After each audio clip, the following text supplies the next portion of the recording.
Hey everyone, and welcome back to the 1980s. Okay, that's a little bit of an exaggeration, but we are here with the 2022 Yamaha XSR900, which is designed loosely off of the 1980 Yamaha GP bikes. This is the latest in Yamaha's sport heritage lineup, and something that they pretty accurately describe as the highest performing sport heritage bike that they have created yet. There is a lot to talk about in terms of styling, hard parts, and how it all works out on the road, so let's jump right into it. The engine is all new.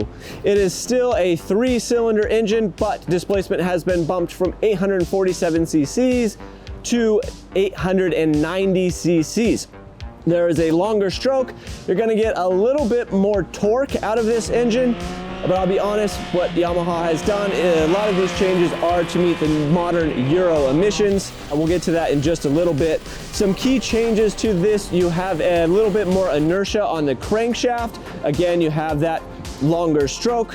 The transmission is different for this year, a little bit taller gearing ratio in the first 2 gears.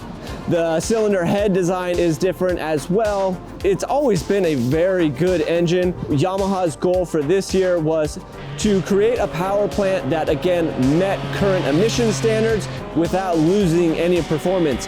They've done a good job of that.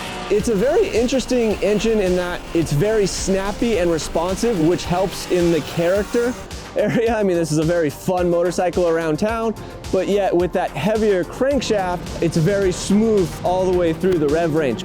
This is an all-new chassis for 2022 on the XSR900. It does share a frame with the MT-09, but there are a couple differences. The subframe is one of those. Swing arm is also unique to this model. It is roughly, I believe, 59 millimeters longer. One of the big things that Yamaha was trying to accomplish with the chassis as a whole is increased rigidity. And I'm happy to say that they have succeeded in that. This is a much more confidence-inspiring and planted motorcycle than what the previous generation models were. Once you get the bike on its side, it's planted and very confidence-inspiring, very stable. I will say it is not perfect. One of the things that has always been a little bit of a weak point for this motorcycle, I will say, is the suspension.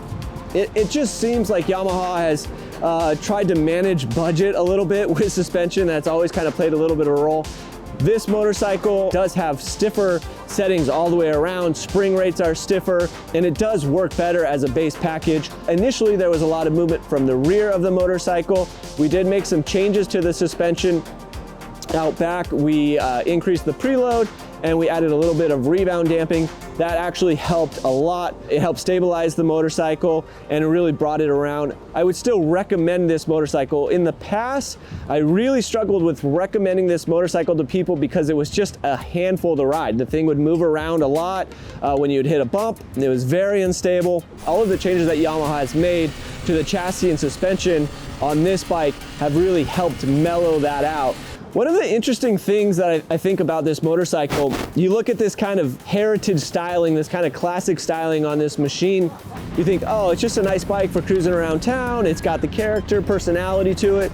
But Yamaha is careful to mention that they really wanted to up the sporting capability of this bike. So with that, you're gonna have a new ergonomics package. I would say more aggressive. It is adjustable, which is very cool. You can adjust the handlebar clamps, and you've actually got 2 different positions for the foot pegs. We are running in the lower, more forward position right now. You can bring it up and back. I'm gonna give you even a little bit more sporty riding position.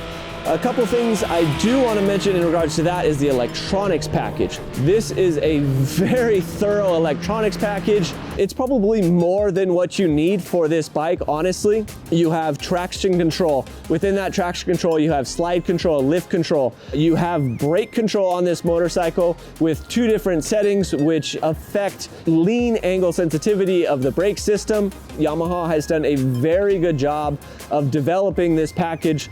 Again, Yamaha has used the 1980s GP bikes as their inspiration for this bike, and I think they have done just an absolutely incredible job A couple of things you will notice on this compared to previous XSRs, which were inspired by some of the early 70s motorcycles that Yamaha had, is this longer take, this longer tail section and seat area. You've got this gap, this purposeful gap in between the seat and tank, this really tall back portion of the rider's seat.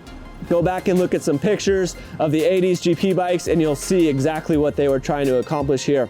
It's got a 3.5-inch TFT display, which is, I will admit, it could be bigger, but they've done a good job of organizing the information on there. Very easy to navigate, a couple minutes on the bike and boom, you'll be able to figure it out. We've got to talk about all of the new features of this motorcycle, and here's the best part: it is only $500 more than the outgoing XSR900. So a lot more technology. Again, this really capable chassis, all new engine, this expansive electronic suite, and it comes in at $9,999, which I think that's a really great price for what you're getting here.